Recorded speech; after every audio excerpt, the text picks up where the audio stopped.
সকলের পারমার্থিক কল্যাণ কি জয় জয় বিশ্বব্যাপী হরিনাম সংকীর্তন কুশলাঞ্জলি কি জয় জয় শিলা প্রভুপাদ কি ওম জ্ঞানতিমিরান্ধস্য জ্ঞানাঞ্জন শলাকয়া চক্ষুरुन्मीलितं येन श्री गुरवे नमः ओम विष्णुपदाय कृष्णपृष्ठाय भूतले भक्ति वेदांत निते नामिने সরস্বতী দেবে গৌরবাণী প্রচারিণে বিশেষ শূন্যবাদী দেশ তারিণে হে কৃষ্ণ করুণা সিন্ধু বন্ধ জগৎপতে গোপিকা কান্ত কান্ত নমস্তুতে। শ্লোক নম্বর 16 শ্রী ভগবান উবাচ এবং প্রবর্তিতং চক্রম ন অনুবর্তয়তি ইহ অঘায়ু ইন্দ্রিয়ারাম ওম পার্থ জীবতি এবং এইভাবে প্রবর্তিতম বেদের দ্বারা প্রতিষ্ঠিত চক্রম চক্র ন করে না অনুবর্তয়তি গ্রহণ ইহ এই জীবন যিনি অঘায়ু পাপপূর্ণ জীবন ইন্দ্রিয়ারাম ইন্দ্রিয়াসক্ত মোঘম বৃথা পার্থ হে পিতা পুত্র অর্জুন সেই ব্যক্তি জীবতি জীবন ধারণ করে। শিল প্রভুপাদের গীতার গান শুনে শুনে একটু গাইব সম্ভব। সেই সে ব্রহ্মের চক্র আছে প্রবর্তিত সেই সে ব্রহ্মের চক্র আছে প্রবর্তিত সে চক্রে নাহি হয়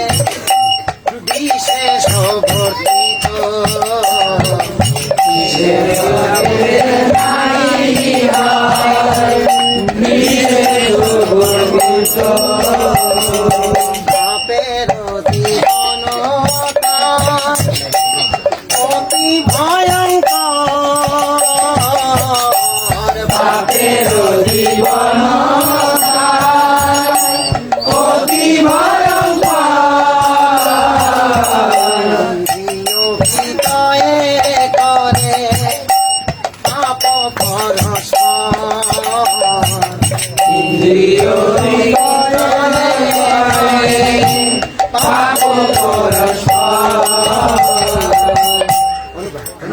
পরম পুরুষোত্তম ভগবান শ্রীকৃষ্ণ বললেন হে অর্জুন যে ব্যক্তি এই জীবনে বেদের দ্বারা প্রতিষ্ঠিত যজ্ঞ অনুষ্ঠানের পন্থা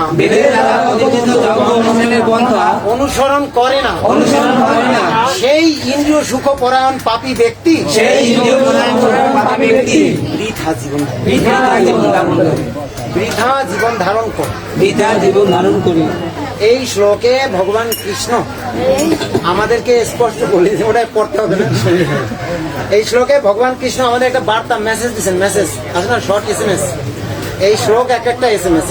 এই SMS এ ভগবান বলে দিচ্ছে অর্জুনকে, যে অর্জুন তুমি শুনে রাখো কি এই জীবনে যে ব্যক্তি বেদের দ্বারা যজ্ঞ অনুষ্ঠানের পন্থা অনুসরণ করে না কইরা মন মানে ধ্বংসে ধর্ম পালন করে। মন মানে ধ্বংস মানে মনের খেয়াল খুশি মন। আরে মনে যা চায়, আরে আমার মনে হয় ধর্ম বলতে এইরকম হবে। উনি বলে না রে না আমার তো এইরকম মনে হয় না, আমার তো মনে হয় এইরকম হবে। এইরকম মন মানে ধ্বংসে মানে মন অনুসারে মনে যা যায় সেইটাকেই ধর্ম মনে করে। এইরকম মনে করে ধর্ম যারা পালন করে তাদেরকে একটা বার্তা দিয়ে দিল ভগবান, শোনো অর্জুন, যে সমস্ত ব্যক্তি এই জীবনে বেদের দ্বারা প্রতিষ্ঠিত যজ্ঞ অনুষ্ঠানের পন্থা অনুসরণ করে না।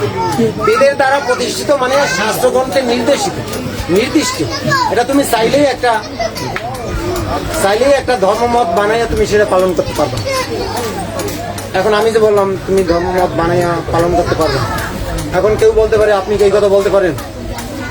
আমি বলছি হ্যাঁ আমি এই কথা বলতে পারি, কারণ এই কথা আমি বলতেছি না, এই কথা শ্রীমদ ভাগবতে আগে থেকেই বলা আছে রে বা, এটা আমার নতুন করে বানানোর দরকার হয় না।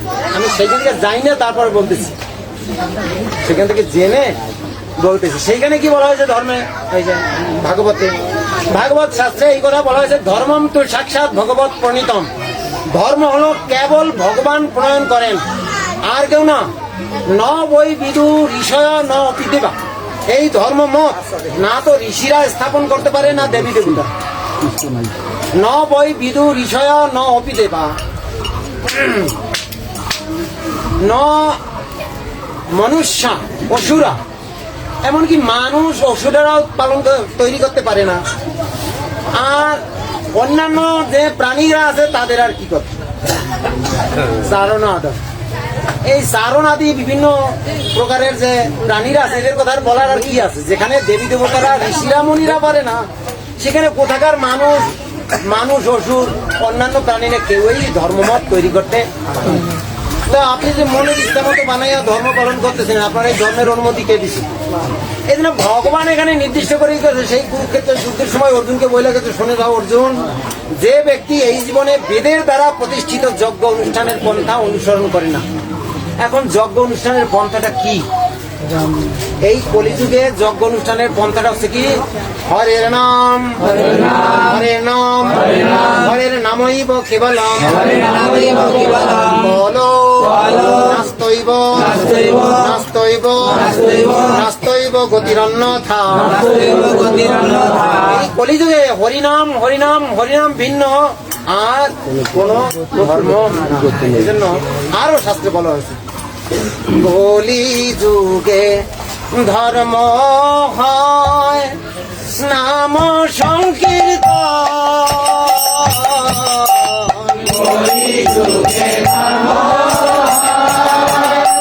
নাম সংকীর্তন। করবেন কি যজ্ঞ অনুষ্ঠানের পন্থা ব্যবহার করবেন? আপনি কি যুধিষ্ঠির মহারাজের মতো এরকম যজ্ঞ করতে পারবেন? পারবেন রামচন্দ্রের মতো অশ্বমেধ যজ্ঞ করতে? তাহলে এই জন্য পারবেন আগের মতো তপস্যা করতে? না, অর্জন করতে পারবেন। এই জন্য নাস্তৈব নাস্তৈব নাস্তৈব। পূর্ব যে যুগ সময়ে তুমি যা করছো ওসব নাস্তৈব। নাস্তৈব মানে অসম্ভব, সম্ভব নয়। ন অস্তি এব নাস্তৈব, সম্ভব নয়। এই গতির অন্যথা, অন্য গতি নাই। এই কি ছাড়া করি না। কেন এই গ্রন্থের শ্রীমদ্ ভগবত গীতায় কৃষ্ণ ভগবান বলতেছে যে আমি সর্বযজ্ঞের মধ্যে জপযজ্ঞ। এই কথা বলছি কিনা? না, আমি আমার বানাই বললাম। আছে কি বলছে? যে আমি সমস্ত যজ্ঞের মধ্যে যজ্ঞানাম জপযজ্ঞস্মি স্থাবরানাম হিমালয়া। সমস্ত যজ্ঞ সময়ের মধ্যে আমি হচ্ছি জপযজ্ঞ। তাহলে এই কলিযুগে আমাদের জন্য যজ্ঞ অনুষ্ঠানের পন্থা কি? প্রত্যেককে একটা একটা মালা নিতে হবে, আর মালায় ভগবানের নাম জপ করতে হবে। কি নাম জপ করবো?